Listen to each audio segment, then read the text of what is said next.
तो hello guys. तो हमारा कोर 7 का एग्ज़ाम अभी चलने वाला है। ठीक है। तो उसी कोर 7 से संबंधित हम टॉपिक रामगढ़ अधिवेशन लाए हैं, जो कि हिस्ट्री ऑनर्स कोर 7 के लिए बहुत ही इम्पोर्टेंट है। और जेपीएससी और जेएसएससी सीजीएल में इस टॉपिक से क्वेश्चन पूछे जाते हैं। तो जैसे कि हमारा कांग्रेस का 53वां वार्षिक अधिवेशन रामगढ़ अधिवेशन 19 से 20 मार्च यानी कि 1940 तक तो चला था। ठीक है, लगभग 2 दिन चला था ये, 19 से 20 मार्च 1940 ईस्वी तक। ठीक है। चलिए, क्या है रामगढ़ अधिवेशन में, इससे मतलब कि इसका विशेषता क्या था, ठीक है, इस अधिवेशन का, तो उस पर हम बात कर लेते हैं। तो रामगढ़ अधिवेशन झारखंड की धरती पर संपन्न होने वाली कांग्रेस की पहला एकमात्र अधिवेशन था। ठीक है। अब क्वेश्चन पूछ सकता है कि झारखंड की धरती पर संपन्न होने वाला कांग्रेस का सबसे पहला अधिवेशन कौन सा, एकमात्र, तो कौन सा था, क्या होगा, तो रामगढ़ अधिवेशन। ठीक है, इसका राइट आंसर क्या होगा, रामगढ़ अधिवेशन। तो 19 से 20 मार्च 1940 ईस्वी को भारत राष्ट्र कांग्रेस का 53वां वार्षिक अधिवेशन हजारीबाग जिला के अंतर्गत रामगढ़ में हुआ था। कहाँ, कौन सा जिला, तो हजारीबाग जिला। ठीक है। कौन सा क्षेत्र, रामगढ़, रामगढ़ में हुआ था, इसीलिए इसे रामगढ़ अधिवेशन कहा गया। ठीक है। इसकी अध्यक्षता कौन किया था, तो मौलाना अब्दुल कलाम आज़ाद किया था। ठीक है।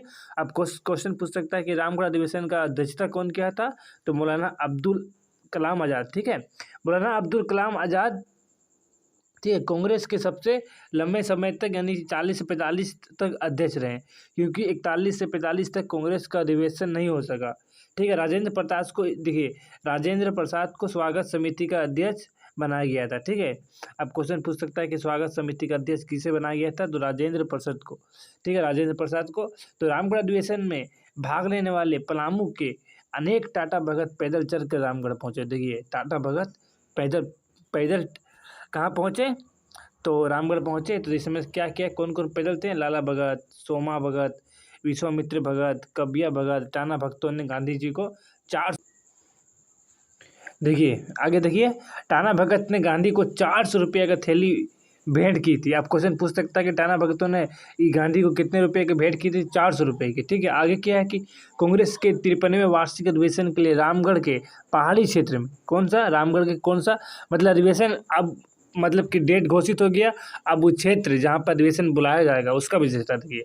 रामगढ़ की पहाड़ी क्षेत्र में दामोदर नदी किनारे, अब कौन सा नदी है, दामोदर नदी किनारे, ठीक है, की भूमि को प्राकृतिक उतार चढ़ाव के मध्य विशाल पंडाल बनाया गया। ठीक है, पहाड़ पे विशाल पंडाल बनाया गया, उसे कलात्मक ढंग से सजाया गया। आवश्यक अभिनियंत्रण यानी अभिनियंत्रण कार्य, ठीक है, आवश्यक अभियंत्रण कार्य कौन कौन किए थे, तो समजी प्रसाद वर्मा को देख रेख में किया गया था। ठीक है, यानी कि समजी प्रसाद वर्मा के देख रेख में ही सब नियंत्रण, जो भी जितने भी पंडाल के रख रखाव खाना सब कुछ जो हुए थे, सब समजी प्रसाद वर्मा को देख रेख में हुआ था। ठीक है। बिजली का प्रबंधन गया कॉटन मिल्स के मालिकों ने किया। ठीक है, बिजली का प्रबंधन कौन किया, तो गया कॉटन मिल के मालिकों ने किया। ठीक है।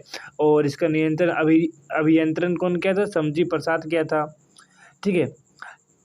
चरखो संघ के सचिव लक्ष्मी नारायण ने एक खादी प्रदर्शनी का आयोजन किया गया था। ठीक है, स्वागत समिति की ओर से बिहार के प्राचीन गरिमा के केंद्रित एक स्मारक प्रतिनिधि के बीच वितरित किया गया। आगे देखिए क्या है, वितरित किया गया। ठीक है, चरखा संघ के सचिव ने लक्ष्मी नारायण ने एक खादी प्रदर्शनी का आयोजन किया गया। स्वागत समिति की ओर से बिहार के प्राचीन गरिमा केंद्रित एक स्मारक प्रतिनिधि चुना गया। क्या किया कि प्रस्ताव सत्याग्रह रखा गया। ठीक है, जिसका अनुवादन कौन किया था, जेपी कृपलानी ने किया था। ठीक है, मतदान द्वारा उसकी पुष्टि हुई थी। उसके बाद क्या हुआ कि गांधी जी ने भाषण दिया, जिसमें रचनात्मक कार्यक्रम एवं अहिंसात्मक संघर्ष पर बल दिया गया। ठीक है, गांधी जी अब तो समझ सकते हैं कि अहिंसा के पुजारी थे। अपनी अध्यक्षता भाषण में अब्दुल कलाम आज़ाद ने कहा कि भारत को बिना उसकी इच्छा के ही लड़ाई में धकेल दिया गया है। ठीक, देखिए आगे क्या है, आगे हम ब्रिटिश साम्राज्यवाद को विजय बनाकर अपनी गुलामी की अवधि को नहीं बढ़ाना चाहते हैं। ठीक है, हम ब्रिटिश को, कौन, अब्दुल कलाम आज़ाद ने कहा रहा है। ठीक है, तो उसने 1937 ईस्वी में अपने सहयोग के लिए जो अस्थायी हाथ बढ़ाया, उसे युद्ध की घोषणा होते ही खींच लिया। ठीक है, अब हमें असहयोग की दिशा में एक कदम, देखिए असहयोग की बात यहाँ से उठ रहा है। ठीक है, असहयोग की दिशा में एक कदम बढ़ाना है, रामगढ़ अधिवेशन में पूर्ण स्वराज की प्राप्ति का लक्ष्य बतलाया गया। देखिए, पूर्ण स्वराज का भी प्राप्ति का लक्ष्य इसी में बताया गया है। ठीक है, याद रखिएगा, असहयोग, पूर्ण स्वराज, सबका बात यहीं से उठ रहा है। ठीक है, यहाँ इसका मेन विशेषता यही सब है, यही सब आपको लिखना है वहाँ। वयस्क मताधिकारियों के आधार पर चुनी हुई संविधान सभा द्वारा देश की संविधान बनाने पर बल दिया गया। देखिए, संविधान बनाने का भी बल यहीं से दिया गया है, सब याद रखिएगा। इस अधिवेशन का विशेषता यही है। साथ ही देश की जनता के से अपील की गई गांधी जी के नेतृत्व में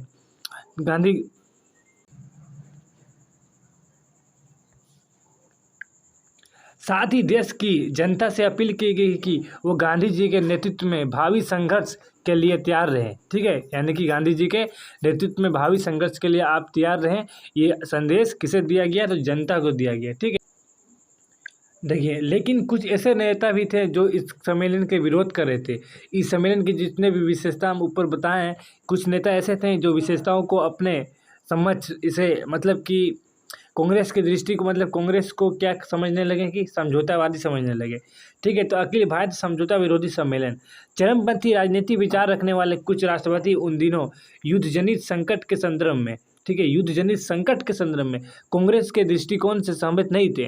वह कांग्रेस के समझौतावादी समझने लगे थे। ठीक, कांग्रेस को उनकी राय में कांग्रेस ब्रिटिश सरकार के साथ समझौते करने पर तुली हुई है। ठीक है, देश की अहित करके भी समझौता कर लेगी। ठीक है, आहित करके भी, सोच लीजिए। ठीक है, आहित करके भी समझौता कर लेगी। साथ ही उन्होंने रामगढ़ अधिवेशन के दौरान निकटवर्ती स्थान बिरहिटा में अखिल भारत समझौता का विरोध सम्मेलन आयोजित किया गया। देखिए कितना ये क्या बात है, सोच लीजिए आप। यहाँ एक सम्मेलन हो रहा है, ठीक है, वहाँ एक सम्मेलन हो रहा है, लेकिन जो इसके खिलाफ थे उसने बिरहिटा में, रामगढ़ के जस्ट थोड़ा आगे में है, ठीक है, कौन बिरहिटा का क्षेत्र, यहाँ पे इस आंदोलन के विरोध करने लगे। तो इसके बारे में थोड़ा जान लेते हैं, कौन विरोध किया था, क्या किया था। इस सम्मेलन के सभापति सुभाष चंद्र बोस थे। देख लीजिए, सुभाष चंद्र बोस, और उधर अब्दुल कलाम, ठीक है, पंडित जवाहरलाल नेहरू और महात्मा गांधी। इधर देखिए उसके विपक्ष में कौन है? तो सुभाष चंद्र बोस। मुख्य प्रस्ताव सहजनानंद सरस्वती ने प्रस्तुत किया, जिनका अनुगमन सरदार शार्दुल सिंह कविसन ने किया। इस प्रस्ताव में कांग्रेस की नीति की कड़ी आलोचना की गई। इसमें पूर्ण स्वराज के प्राप्त करने हेतु भारत जनता के अधिकार पर बल दिया गया। पूर्ण स्वराज, सोच लीजिए, यह पूर्ण स्वराज सिर्फ वहाँ स्वराज ही था। रामगढ़ अधिवेशन की एक विशेषता ये भी थी कि सुभाष चंद्र बोस के नेतृत्व में अखिल भारत फॉरवर्ड ब्लॉक का जन्म हुआ।